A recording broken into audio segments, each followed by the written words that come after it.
Your boy KD's in the paper. Shout out KD, man. I like KD. KD's a good guy. His Twitter account has been exposed. What you think about that? Do you think it's a bad thing or a good thing? That I mean, I'm still skeptical if it's still his or not. Yeah, man. That's how I feel. My you know, a lot of the stuff that people care about today is like fake rage. Like, have you ever talked bad about a player, a teammate? Yeah, like you hear like, yo, this bull can't catch the damn ball. If he catch the goddamn ball. I mean, sometimes. All right then. Yeah. All right. That's all he was doing. I ain't see like, yeah, you know, I'm knocking down his baby mom. You know what I mean? I ain't see nothing crazy. I just saw a player being a player. The only thing crazy about this, if it's true, is why are you trusting these random people? Like, why are you in a group chat trusting these random people? You know better than that. I'm not even famous or anything close to popular as he is. And I'll be like, nah, I can't send this over text. I see him in person. Because the dog, some stuff dudes be trolling me on Instagram. And I want to be in it, and I want to be like, yo, man, you know what, bro? I don't give a about. And I'd be like, nah, they screenshot. I make it big. They screenshot some shit from 2026. Then I'm cooked. Nah. So that's the only thing I think about it. Also think people have high expectations of these athletes because they have money. Like, we got to get that out of our system, man. These guys are human beings just like you. Just because you look at them and say, oh, they got money, they shouldn't be doing this. You know what it is, E? You know what it is? Somewhere down the line, someone told us the only way we can make money is if we're perfect. That's the only way we can make money. So when you see people with a bunch of money, you think to yourself, oh, they should be perfect. No blemishes on a record. They should do everything the correct way. But no, that's not the truth. The only difference between you and a person with money is talent and work ethic. That's it. Sometimes it's not even that. Sometimes it's inherited. Sometimes people just in the right place at the right time. Sometimes that's just what it is. It has nothing to do with character. And I'm not sitting here saying that KD has a bad character. I'm just saying that you guys expect all these celebrities, athletes to be perfect. And you're not. So you can't expect that out of them. Can't expect that out of them. Think about it. If they was that perfect, if they was so much ahead of you, above you, they wouldn't follow the same girls as you. They wouldn't follow the same people as you on Instagram. Yep, I said it. The same people you like on Instagram, same girls you like on Instagram, you go to their page, they like the picture too. So they ain't that far above you. They like the things you like. Same cars you like on Instagram, they like the same things you like. So when I hear this stuff, unless it's like some crazy stuff, abuse, kid, maybe money laundering, or maybe like some scandal, you know, stuff they already got. Maybe they don't. Then again, I can't judge that because I don't know their bills. But unless it's something like that, though, I'm never surprised because I know they're human. I mean, you guys act like he was touching a little boy butt or something. Speaking of that, speaking of that, E, you see your boy Jordan, huh? A little touchy-feely, huh? Playing some defense. But that's not my boy, bro. Yo, my goodness, yo. Y'all see this right here? Y'all see this right here? My man, he was debating earlier when we started this show. We started this show a couple years ago. Or started our journey a couple years ago, not the show. This is our 34th show, by the way. If you've been tuned in, I appreciate you. We love you. Keep locking in with us. It gets better. It gets better. But a couple years ago, E was contemplating getting the baldy. He was contemplating getting the baldy for the love of Jordan. Now, all of a sudden, he's not a Jordan fan. Did you see him grabbing some ass over there? Yeah, I saw the clip, bro. Now, do you think we overdoing it, or does it, or you think we is a misunderstanding in this moment? You see, I saw statements come out, and I could see the misunderstanding once the statements come out. But first initial reaction was What was the statement that came out? The ICE thing? Yeah, the ICE thing. Yeah, the ICE and how the kid's father wasn't really worried about it and stuff like that. Right. You know what it is, bro? I'm gonna be real with you. When you have too much money, you kind of lose a sense of reality, right? Because let me ask you, if you were in that position, right? And the kid had ice in his shorts or whatever the case may be. All right, we can talk about the ice being in his shorts, but what's up with the leg scratching at the end of that? Was he drying his legs off? That's like an old head trying to play it off. You know what I'm saying? Like an old uncle. You try to play a prank. That's how your uncle played with you? No, is that how your uncle played with you? I could see it. I could see. Oh, you can see it. So if your uncle did that to you, like he went like this to you several times, then start scratching up your leg, you would have been like, "Oh, come on, Unc." No. I'm talking about like I could see him try to play it off. Like, you know what I'm saying? He try to play a prank. Like I can see the two I can see it making sense. Right. Like, he try to play a prank. Now, Would you do that right now? If you had a nephew, you know you on TV, regardless of TV, regardless of cameras being around, would you help your nephew in that way? Not in that way, bro. Okay, not in that way. Why wouldn't you do that? Probably upper back. Upper back. Upper back. Upper back. You know Yep. Now, why wouldn't you do that, brother? Because it just looks crazy, bro. It looks crazy, It right? just looks insane, you know why? You know why it looks crazy? Because you're part of this climate. You're part of reality. You're part of reality, E. When you've been rich for so long, like I guarantee you, Michael Jordan probably haven't had to say hi to a random person in years. Like everything Michael Jordan does is like peculiar to his life, to his day.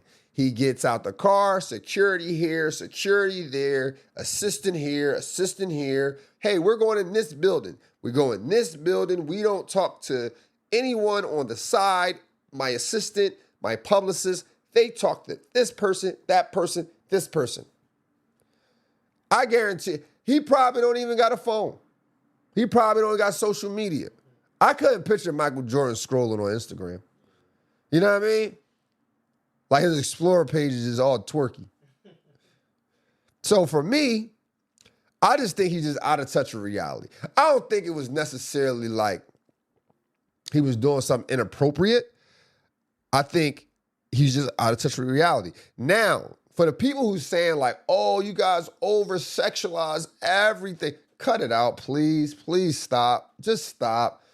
If any other player would have did it, anybody else would have did it, you would have been on it. It would have never been, you would have never heard the end of it.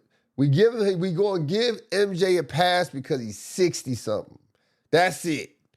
We going to look at it and be like, all right, you got to get in tune with the times. But we're not going to sit there and be like, oh, you guys over-sexualize everything. Nah, cut it out, bruh. Cut that out. We ain't over-sexualizing anything because if somebody else did it, you guys would have been, it would have been a never-ending story. Y'all would have called the cops. But because it's MJ is accepted. If you see me in a game as a coach, coaching a 9-year-old, 10-year-old, and they got ice down their back, and I start grabbing at him and doing all this, you be like, yo, get this dude out of here, put the cuffs on him. I'm on the front page news everywhere. And am I lying? Right. So cut it out, bro. Like, we're going to just give you a pass, MJ, and say, yo, you a little old, and you just out of touch with reality. You probably just don't be walking around talking to people. You don't talk to nobody. You probably don't even shake people's hands no more. Without a glove. Remember Mike Jackson used to shake his hand with a glove. He get, you come up, E, Mike Jackson like, gloves, please. You gotta put a glove to shake your shit, man. Stop playing. Y'all dudes, y'all need to cut that out, bro. But man, listen, I ain't gonna put the PDH or PA, what did you call that? PDF. I ain't gonna put the PDF file on Jordan. But you on the question, I saw that commercial back in 84 too, brother. I saw that commercial back in 87, brother, with you and that kid on there. But we're going to let this one We're going to give you the benefit of the doubt, gang. You're still my number 2 favorite player all the time, but you look a little wild right now, gang. Look a little wild. Bron would never, bro. I don't think Bron would never. I agree. Bron wouldn't do us like that. You know what I'm saying? Bron would, I don't want to defend nothing like this, man. Come on, man. Come on, bro. You know what, man? I put out a post where we talked about one of the top hoop shoes, right? It was the Adidas Pro models. I showed E was disrespectful, right? So he like, yo, man, these joints trash. But I told my guy E, you had to be there. If you was an official hooper or you've been around official hoopers, you know those Adidas Pro models from ABCD camp was serious. You know it was serious, bro. You know them joints was serious. So it went crazy on Instagram. Shout out to everybody who in the comments, man. Got some big names in there. I don't be doing all the name dropping, but shout out to you guys. But it made me think about something else. Growing up, when one of your friends went Division I, the whole hood went Division I. The whole hood went Division I. What I mean by that is this. If your friend goes to a D1 school, the first thing you say, yo, I need some shorts. They rating the school, team gear, everything. Everybody in the hood got your gear on. I remember going back home, you go down certain areas, everybody wearing University of Arizona. Old heads, eating cheesesteak, pop bellies. Bro, you did not go to Arizona.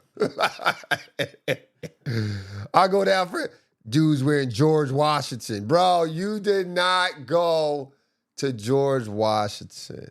I was guilty of that too. I had some Eastern Illinois shorts. Shout out my man Kyrie. I had some East Carolina shorts. Shout out my man Mike Cook. But you know, it was dudes wearing Syracuse. You was just in jail.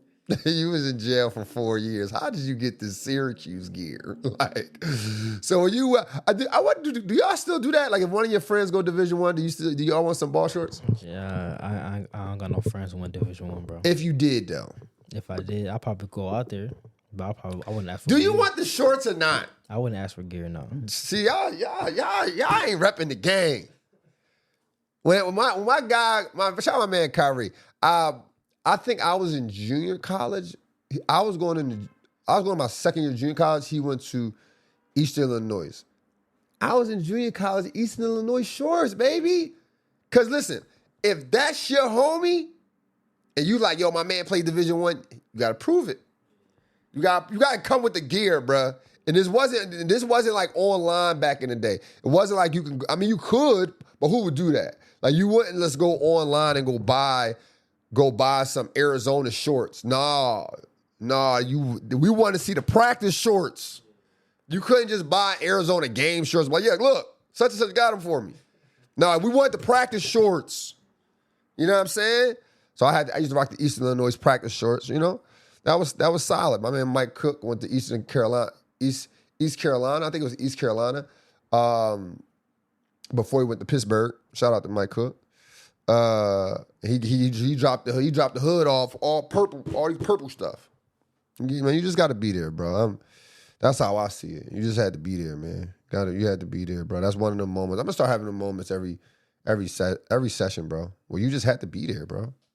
You know what I mean? Somebody jumped in my comments, right? And they was like, yo, I don't like you. I don't like that your LeBron takes are biased. You think my takes is biased when it comes to LeBron? Nah. No? Nah. Listen, bro. I say this all the time. I don't think LeBron is perfect. I don't think any player is perfect, though. I think every player has a story. And I think every player has the same story, just in different parts of their story. I think Jordan was amazing. He had a great finals run. But he also lost before the finals run. I think Kobe was great. But he also had to lose to learn how to win on his own. I think LeBron was amazing. Is amazing, excuse me.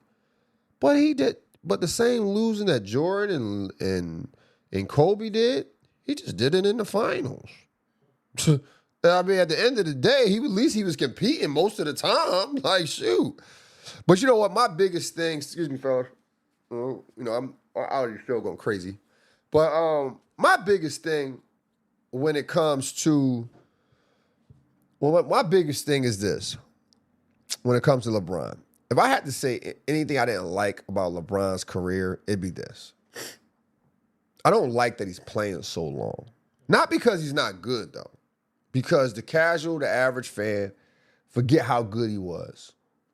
And you sitting there and you gotta now, when he had these tough games, these rough games, or these games where you're off, you gotta fight through those games to find the good games. And a guy like me, you know, I like basketball. I love basketball. I'm going to fight through those games to see it. I'm going to fight through those games to find the old LeBron. I'm going to find where he did good in a bad moment. I'm going to find it because I know what he's capable of doing and who he was or is, wherever you want to pick. But the average fan can't understand that. And I don't think, again though, I don't think LeBron factors in the viewers are average fans. But I also understand this part of it too. I'm not leaving that much meat on the bone. I'm not leaving that much meat on the bone, bro. Here's what I mean by that. He makes $50 million a year. Let me ask you, E. You at the latter years of your career, you ain't the guy you used to be. It's going to hurt your legacy. You might average 12 points when you used to average 30. They're going to see all your mistakes. They're going to see how fast you're not running no more. They're going to see your fingertip dunks. But they're going to pay you $50 million. Are you leaving? They're going to pay me $50 million? They're going to pay you $50 million. My fault, bro. $51 million. No. $51 million. A year, though. A year. And I'm averaging 12 points? 12 points. Are you going to say, nah, man, my legacy means more? Nah, give me the 51 Give million. me the 50 million, man. That's what I'm talking about. That's what I'm talking about. You going to take the 50 million, too. But you're not averaging 12. I know. But I had to exaggerate it a little bit. I know. Because if I told you 20, you'd be like, oh, man, shit, I can play for another 5 more years then. You know what I mean? People say he's stat padding. What the hell you supposed to be doing on the court? And I get stats. Like, what the hell y'all talking about? But yeah, I mean, he ain't trying to lose no meat on the bone, bruh. You know what I mean? I'm not going to leave no meat on the bone. Y'all want to pay me 50 to do this again?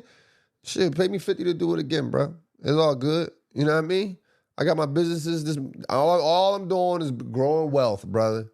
I'm growing. I ain't come from that family. I ain't come from that. Nope. You ain't going to sit there and tell me, oh, you got enough money. Nope. You don't say that to these owners. Why y'all don't say that to the owners? Why y'all don't say that to the owners of the Cowboys? He been owning the Cowboys franchise forever. People who don't even like the Cowboys no more, he been owning for so long. Y'all don't say that to the dude who owned the Knicks. Why y'all don't say that to him? Oh, man, just give up the organization. You made enough money. Why don't say that to them? It's always the basketball player. It's always the guy who getting the crumbs, essentially. You realize the Lakers just sold for $10 billion? $10 billion. You realize that? But y'all like, oh, LeBron, he's hurting the Lakers. Cut it out, bro. Y'all need to stop that, bro. Y'all need to stop that. And another thing, too, is I don't like that he wore number 23. I don't like that he wore number 23. I think he's too good of a player. I think he's too good of a player to wear number 23, if I'm being real with you. Not because he's better than Jordan. That's up for debate. But not because of a GOAT debate, though. Just because he carved his own legacy. He didn't come out trying to play like Jordan. He came out playing like himself. So therefore, I say he should have had his own number. I like when he had number 6. Even though Dr. J wore number 6, I like when he had number 6. I like when he had number 6. Because ultimately it would have carved out another number. He didn't need to do that. But I also understand where he was coming from. Me and LeBron around the same age. Everybody wanted to wear number 23. I don't think LeBron's seen the social media era. I don't think he's seen that I don't know. I would love to ask LeBron, did you ever see yourself being compared to Michael Jordan at this capacity of your career? At any point, did you ever think like, yo, I'm going to be better than Michael Jordan? All these guys, when you was sitting on the floor and you was shooting the ball in the air, watching TV, did you ever think to yourself, yeah, that's cool. Yeah, I mean, 60 points is cool, but I'm going to be better than these guys one day. Yeah, 69 points, that's cool. I'm gonna still be better. I really want to ask him. I really want to ask him that. But I don't think he should have had the jersey. I think he should have changed it. And another thing too is people always try to make it seem like, oh, all you do is talk about LeBron. You know what it is? I don't really talk about LeBron. I do, but I don't. You know what I talk to? Media narratives. I talk to media narratives. I think media narratives ruin the world. I think it ruins communities, how we see other communities. So I have a duty to see something and be like, you know what? I think these guys are misled by the headlines. They're misled by the headlines. And I just speak to it. If LeBron James wasn't playing, I probably wouldn't talk about him. I wouldn't talk about him as much. Let me take that back. I wouldn't talk about it as much because there's a lot of things to talk about. There's a lot of things to talk about, man. And you know, one of the things we can't talk about is UCLA. What's his name? Coach Cronin? Coach Cronin, did you see that? We kicked the kid out, Steve Jameson? No, I didn't see that, though. So, I don't know the backstory, but I just know the clip. I just know part of the game. I watched 3 minutes of it. And it looked like, so Steven Jameson is a player who committed a hard foul against another player on Michigan, on the opposing team, Michigan State. And Coach Steve Cronin, he kicked him out. He said, he kicked him off. He ejected him himself. He said, go to the locker room, right? National TV. And here's my thing, right? Yeah, because of the hard foul. You see your reaction to that because of the hard foul, that's it. But here's my thing. I understand as a coach, you really want to get a message across. Not only to the players, but to future players, to the audience of sportsmanship. A message of sportsmanship. I understand that. Now, I don't know the backstory nor the history of this kid. Maybe he's been doing stuff like this for a while. Maybe Coach Cronin told him, don't do stuff like that. And he's probably fed up.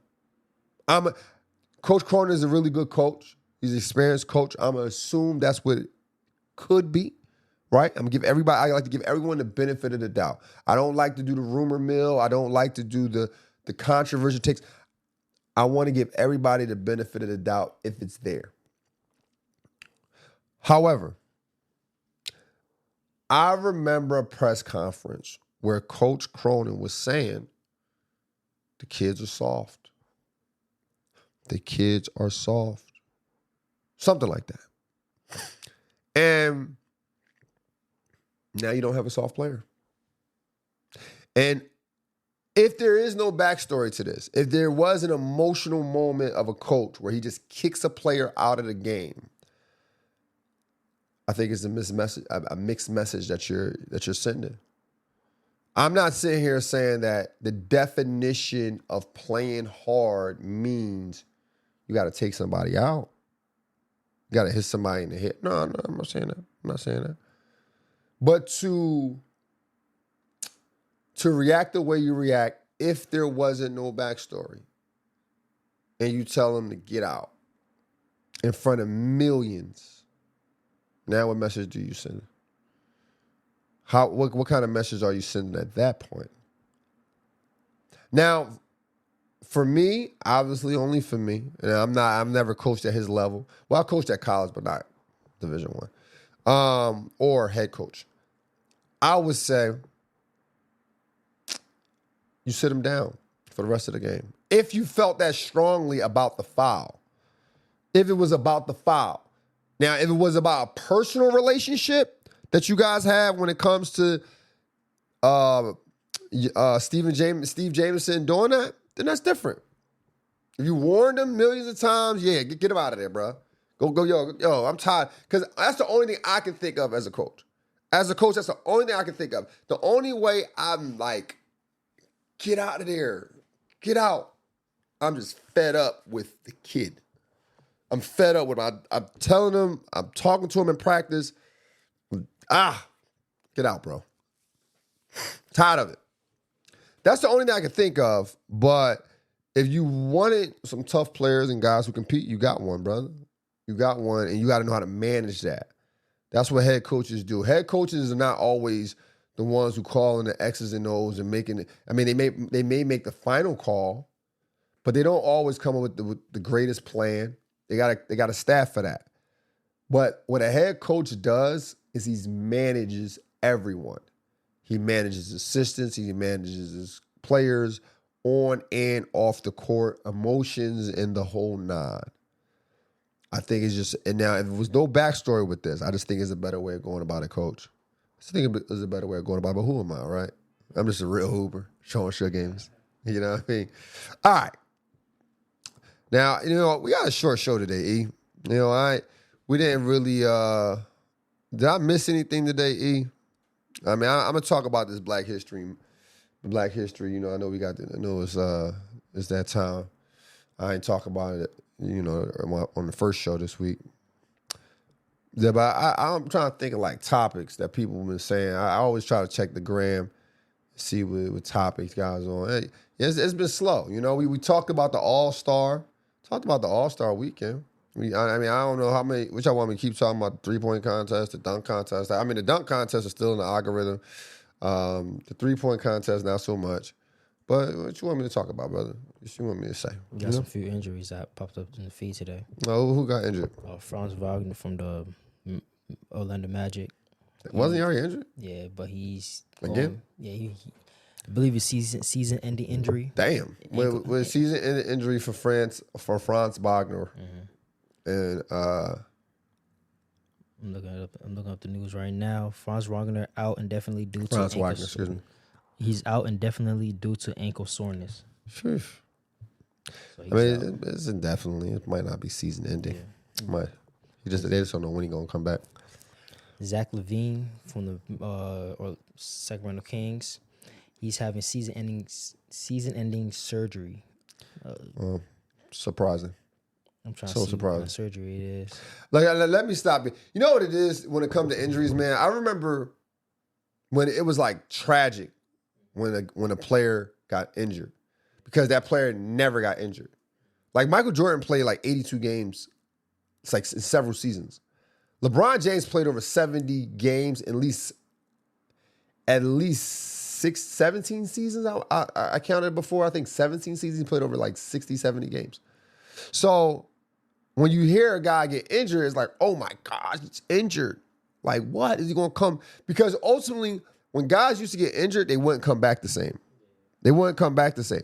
But with the sitting out, the load management, it has desensitized injuries to us. Like, as you tell me about Zach LaVine, my eyes is like, whatever, bro, who cares? But the reality of it is these guys are human, these guys are hurt, so please forgive me. But you hear guys like Zach LaVine been injured almost his whole career. Like, the only thing he ever did healthy in his career was the dunk contest 10 years ago. That was probably the last few years he had of health where he just constantly playing, and then it was impactful to a team,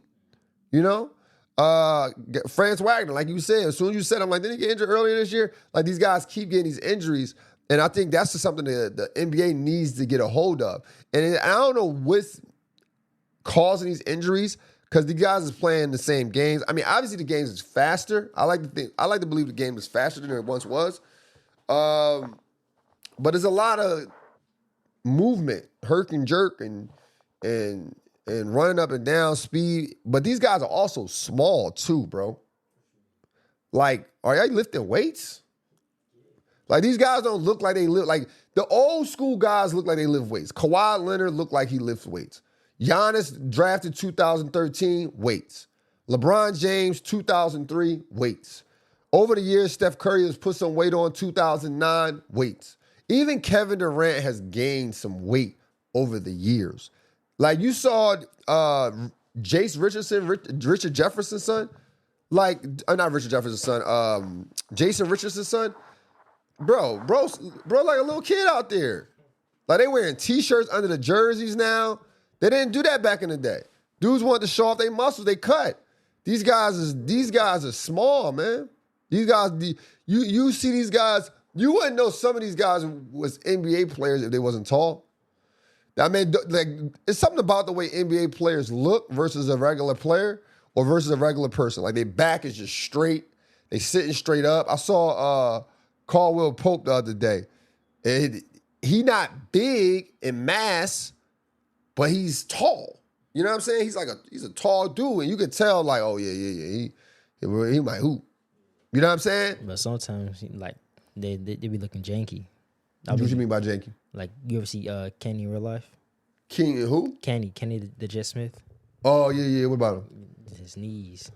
Yeah. But see, that's the thing though. That's the old school ball. That's old school ballers. Like, those dudes was getting injections in their knees and shit. Yeah, they was getting cortisone shots in their knees to be able to play after a torn ACL. Some of these dudes was playing on like bump, like they had to though.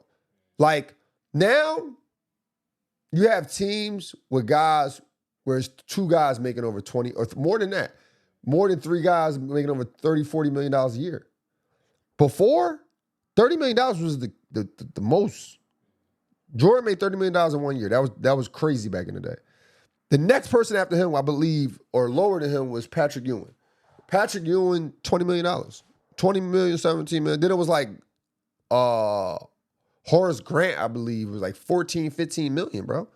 You know what I mean? Like, but everybody else was always like 4 million, 5 million. So if you pay someone that much money, they have to play. No, I think I tore my ACL. I think I dislocated it. What you want me to do? They come out there with the needle. Hey, listen, I hear you. Listen, go ahead, man. Let me show you what we do. Put that goddamn needle in that knee. I had a friend who played overseas, played in Germany. And he was the highest paid player on the team. And it wasn't a lot of money, but no offense. Shout out my boy. And they kept putting cortisone shots in his back.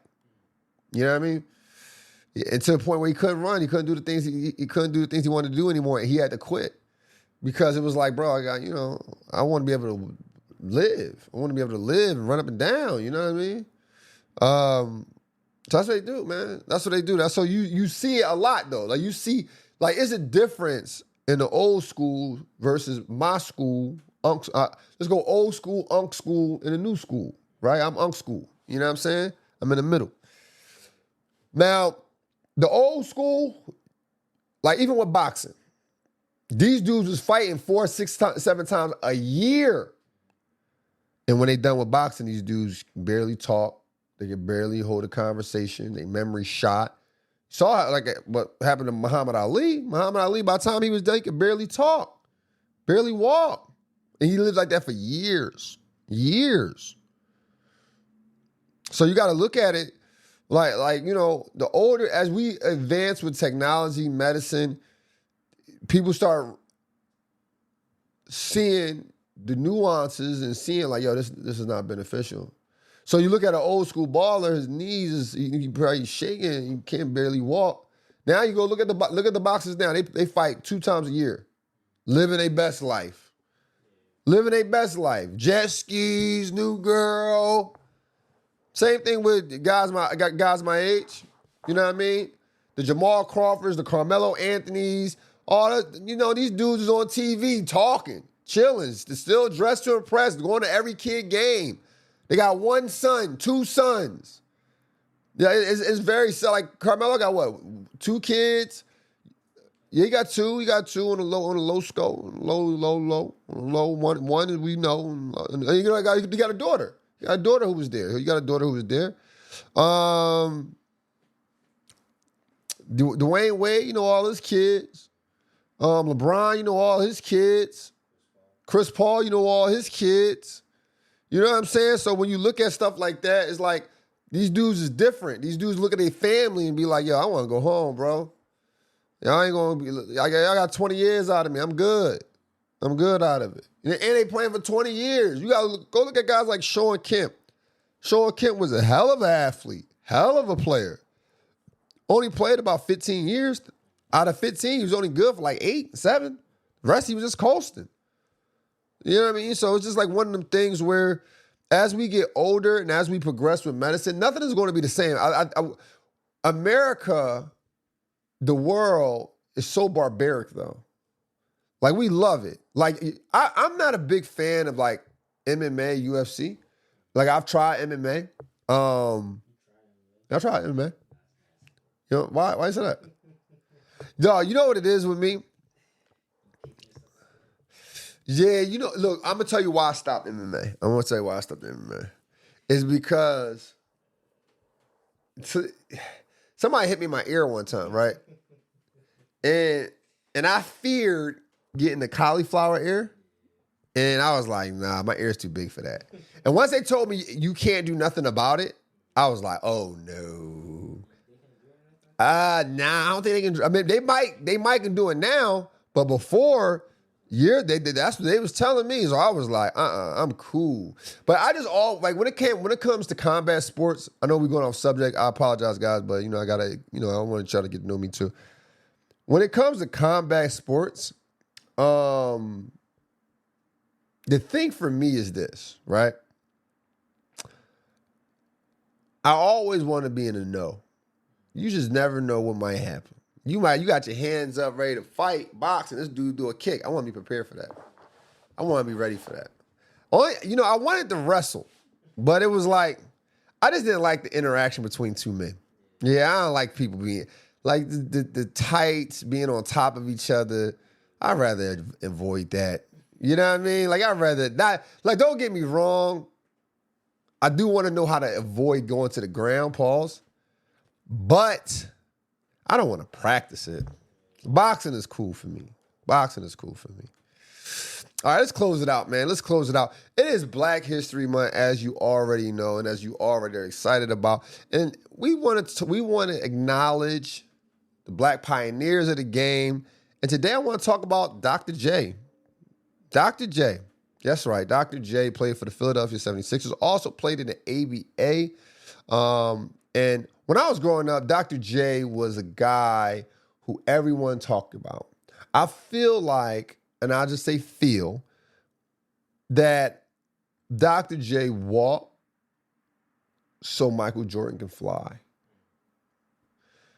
And what I mean by that is he had the charisma, he had the style, but the timing was different.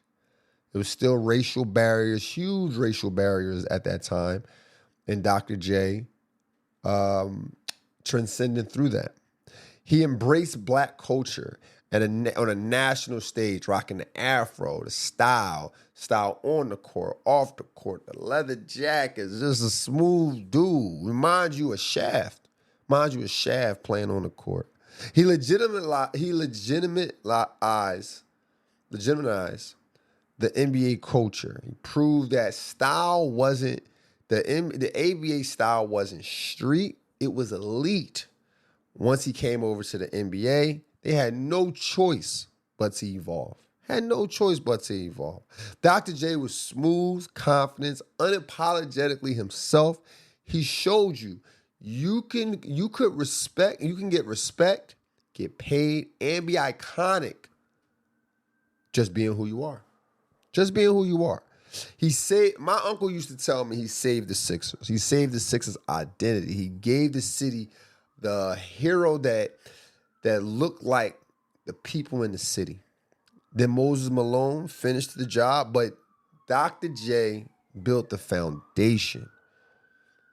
His influence without the loud self-promotion, there was no viral clips, no social media back then, no self-branding back then. Yet, everybody copied him. You can go look. It was people who rocking fros, white guys rocking fros, the whole nine. It was true power. Dr. J and I said this, and I quote, "I didn't just change how basketball was played. I changed how black excellence was presented." So shout out to Dr. J for being a pioneer of the game, putting his footprint in the game and giving us something to celebrate about. Now, that's our show. Make sure you guys tap in with us. Go to goalsactivewear.com. We got the Real Hoopers hoodies online right now. Make sure y'all go check it out. Make sure you use code Real Hoopers at checkout to receive 15% off.